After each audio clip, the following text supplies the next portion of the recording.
అండి, welcome to cherry fashions and life style. ఎలా ఉన్నారు అందరూ? ఇంగ్రీడియంట్స్ అయితే చూసారు కదా. ఆనియన్స్, టమాటో, పచ్చిమిర్చి, బాదాము సన్నగా చాప్ చేసుకొని కొంచెం ఆయిల్ కొంచెం ఫ్రై చేసుకోవాలండి. ఆ తర్వాత ఫైన్ పేస్ట్ అయితే చేసి పెట్టుకోవాలి.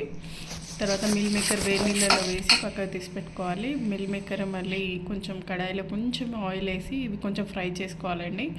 దీనివల్ల ఏమవుతుందంటే గ్రేవీలో ఇవి వేసినప్పుడు గ్రేవీని బాగా పీల్చుకోవన్నమాట. ఇది ఒక చిన్న టిప్ అనుకోవచ్చు మీరు.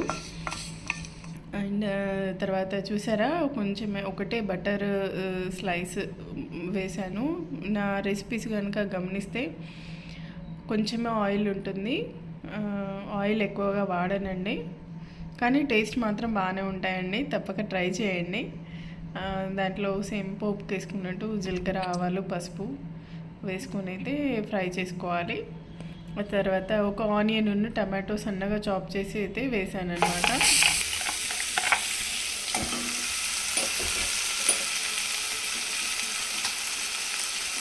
ఇప్పుడు ఈ చేసుకున్న ఆనియన్ టమాటోని కూడా మంచిగా ఫ్రై చేసుకోవాలండి. ఆ తర్వాత ఇందులోనే అల్లం వెల్లిగడ్డ పేస్ట్ వేయాలి. వేసి కొంచెం సేపు అయితే ఫ్రై చేయాలండి.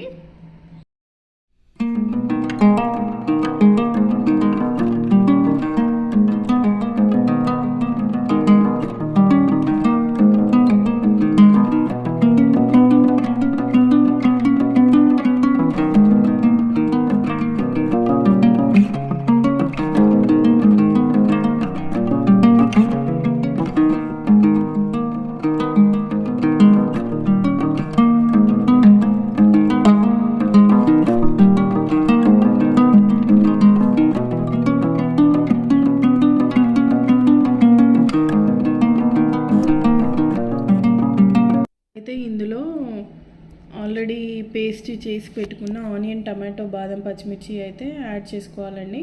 యాక్చువల్గా బాదం ప్లేస్లో పల్లీలైనా కూడా వేసుకోవచ్చు. టేస్ట్ అయితే అలానే ఉంటుంది, బాగుంటుంది.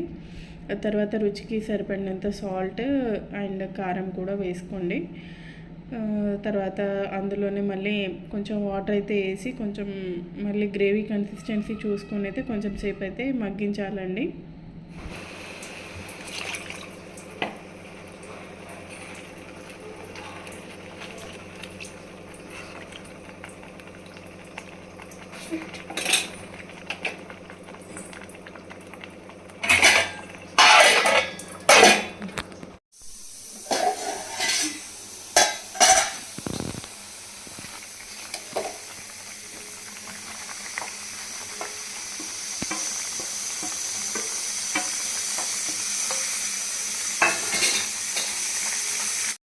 ఇప్పుడు ఇందులో ఫ్రై చేసి పెట్టుకున్న మీల్ మేకర్ కూడా వేసుకోవాలి. వేసుకొని మళ్ళీ ఒక 4 to 5 minutes అయితే కొంచెం మగ్గనిచ్చేసి ఆ తర్వాత ధనియాల పొడి, కొత్తిమీర చల్లేసుకుంటేనైతే మనకి మీల్ మేకర్ మసాలా అయితే రెడీ అయిపోతుందండి.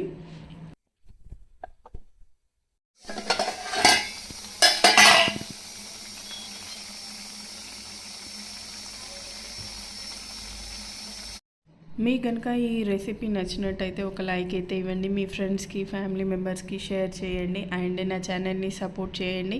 అండ్ ఇప్పటి వరకు అయితే సబ్స్క్రైబ్ చేసుకోకపోతే సబ్స్క్రైబ్ అయితే చేసుకోండి. మంచి మంచి వీడియోస్ చేయడానికి అయితే ప్రయత్నం చేస్తాను. And thank you friends, bye.